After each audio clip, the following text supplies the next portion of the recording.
right, let's put this to bed right now. We're not going to get relegated this season. Everybody's fearing the worst. We're in a terrible run of form, relegation form. But Southampton, Norwich and Watford are worse than us. We do have better players than them, and it should be enough to get us over the line. Not if we continue doing what we're doing. Things are going to have to change. But I don't think we are. I think they are truly terrible. However, that being said, there are only 4 teams in the league that have not got a win in the form table. The form table is a win, I think, in the last 5 or 6 games. There's only 4 teams in the league that haven't won during that period. Yes, that's us. As you guessed that. You knew that anyway. And the teams I read out. But it wasn't meant to be like this. In so many ways. If you think about it, and I don't want to harp on about the cup games again, but I will do. The reason that we threw the cup game was so as we could field strong teams in the league. I was against doing so. Lots of you were with me. Some were against me in terms of disagreeing. The reasoning for throwing the cup was, well, hey, look, we're up near the top of the league. We can't afford the distraction. We've got to go for 4th. We've got to go for 3rd. We've got to go for the UEFA Cup. What's it? Europa Cup now. Sorry. In the league. That's it. We can't go for it. It's a distraction we don't need. That was the mantra being trotted out. Guess what? When we get round to the Cup in, when is it? Next month? 2 months' time. When we get round to the FA Cup, there will be a different mantra trotted out. That mantra will be, you can't afford, we've got to play our reserves in the Cup. We're fighting down near the bottom. We need every point. The league is more important. Well, of course, they're both true. But, I mean, if that's the case, and they are both true, if that's your philosophy, then don't ever bother going for cups. You can forget it. And if that's the case, bearing in mind we have a lack of investment and a lack of ambition, almost what's the point in West Ham in that sense? We're not going to go for cups if we're at the top of the league, and we're not going to go for cups if we're at the bottom of the league. It's got to be just so. We'll call it the Goldilocks zone. It's got to be just right. Just in 10th. Not high enough so as we can go and get UEFA Cup through the league. Europa, done it again. Not low enough that we're threatened with relegation. Then, and only then, might we challenge and might we have a go for one of the cups. Is that what it is? Is that the mindset? I'm certainly not happy with that. Let's look at it again. Because it's been a complete and abject failure. We put out a second string against Oxford and we got our pants pulled down and our bottom smacked. We did it so as we could go to Bournemouth win the game. We didn't win the game. In fact, we've not won a game since. Complete failure in terms of, I'm not talking about on-field tactics, I'm talking about club strategy. It's been an absolute nonsense. And we find ourselves where we are now. We find ourselves in a situation where the opposition manager, Steve Bruce, and let's be fair, he's not known for being a tactical genius. Steve Bruce, and I read it in his thing, turned around and he said, I wanted to play John Joe Shelby. I knew he was a West Ham fan, so I knew he'd be motivated. We also knew that West Ham would play a high line and leave space in behind. Well, we knew it. Everybody knows it. That's not to say that those tactics are terrible. But if you are going to play with a high line and enable yourself to get picked apart by someone like Steve Bruce, if you are going to do that, then the purpose for the high line is so as you can place almost your whole team in the opposition half. Well, let's break it down again. What's the point of having your team in the opposition half? To score a goal, I'd imagine. To have some shots. He wasn't doing that. The tactics don't work. So if you're not doing that, you might as well drop everybody back by 10 metres. You particularly can't play a high line. You know this. You've seen what happened with Zabaleta and Sam Maxime. And I'll tell you what, that Sam Maxime, 18 million quid.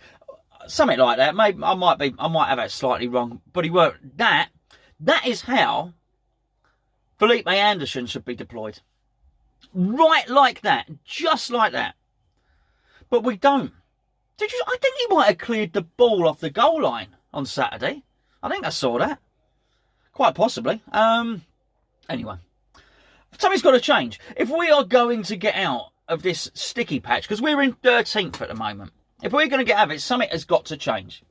I know a lot of you will say manager, but whatever. Manager, tactics, something's got to change. Personnel, is he suddenly going to bite the bullet and realise that he might want to give Nathan Holland a go? That wouldn't be a bad idea, really, would it? He's tearing it up. He does give us that pace. Now, the trouble is when West Ham start to lose, everyone gets angry, rightly so. And rightly upset, but fans start to turn on each other. You see it on social media. Anyone that's on social media will have seen it. Fans turn on another fan with another of a difference of opinion. It's very hard. It's not just West Ham, it's everything. Debate is hard these days, and people start to take everything personally, and it gets a little bit heated. But so there's people who want Pellegrini gone, people who don't want Pellegrini gone. But there are a handful of people who say, what are you moaning about? We're 13th. That's West Ham.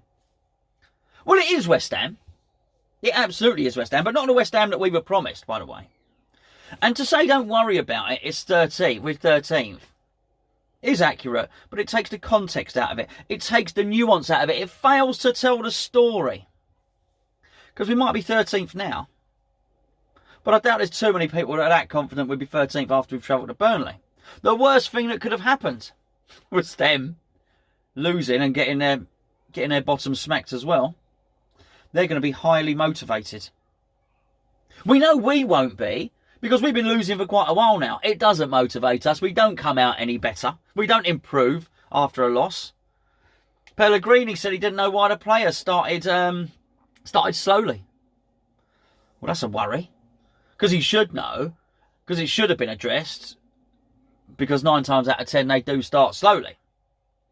I think the fact that it was a surprise to him is a worry out of anything else. But as I say, the fact that we are 13th is not a comforting situation. I'll repeat, I don't think we'll get relegated. Because I think something will happen. Something will give. I don't think Pellegrini's so stubborn that he won't change things drastically. At the end of the day, he's going to have a survival instinct. He's going to want to retain his job. He's going to want to retain his dignity. He's going to want to retain his reputation. He does not want to come to West Ham and get us relegated. So he will change something. If that doesn't happen, then the situation will be forced. And tomorrow's video is actually about the owners and a little situation that is festering on that.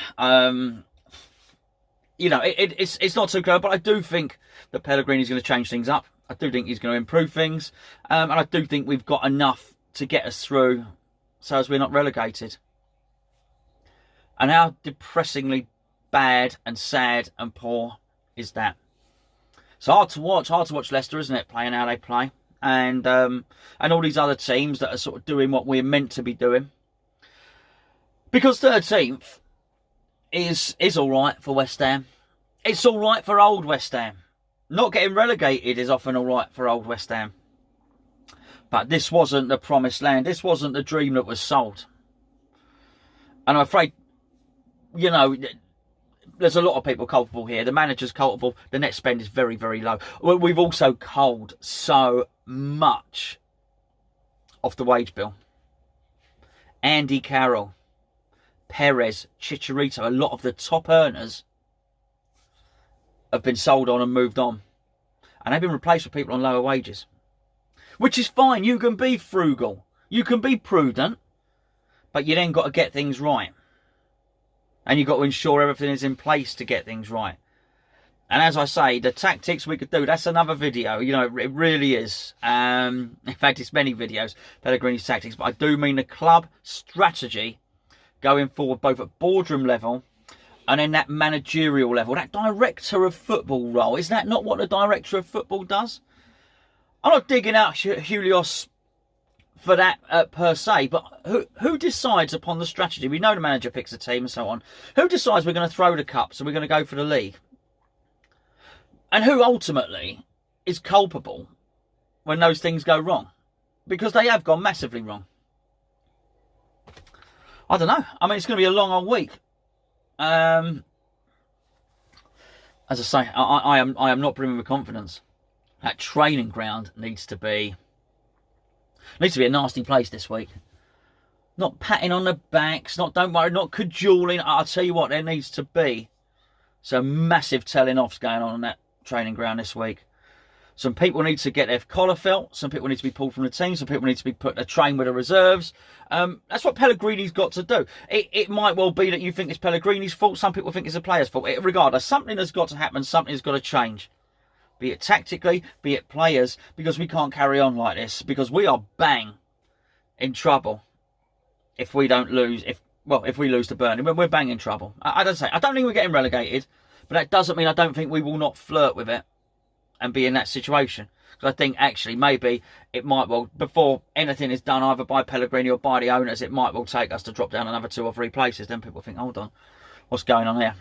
Anyway, sorry, not very fun, not a very upbeat lunchtime video. I've got a, what is it now? Oh crikey, it's 11:45. I want to try and get this uploaded for you, so I get it out today. Last week's, I haven't got time to edit it up. Last week, do you remember we did the Name That Santa? That was Modbo Maiga. There you go. And the teeth, that was the easy one. That was a gimme. That was Carlos Tevez. You know those teeth. The old chipped tooth and all the rest of it. Somebody said his tooth before he went to Man City. Did he have his tooth repaired? Maybe he did. I didn't notice. Anyway, I'll do some more of those later on. Anyway, I've got a video tomorrow. It's about the owners. Myself and Gio will be back this evening on the main channel. Lovely to meet so many of you on Saturday, by the way. Really nice, really nice. Even the bloke in the toilets. You know what? Don't worry. It's nice. It was nice to meet you, even in strange circumstances. And I'm glad it was by the hand dryer and not by the urinal.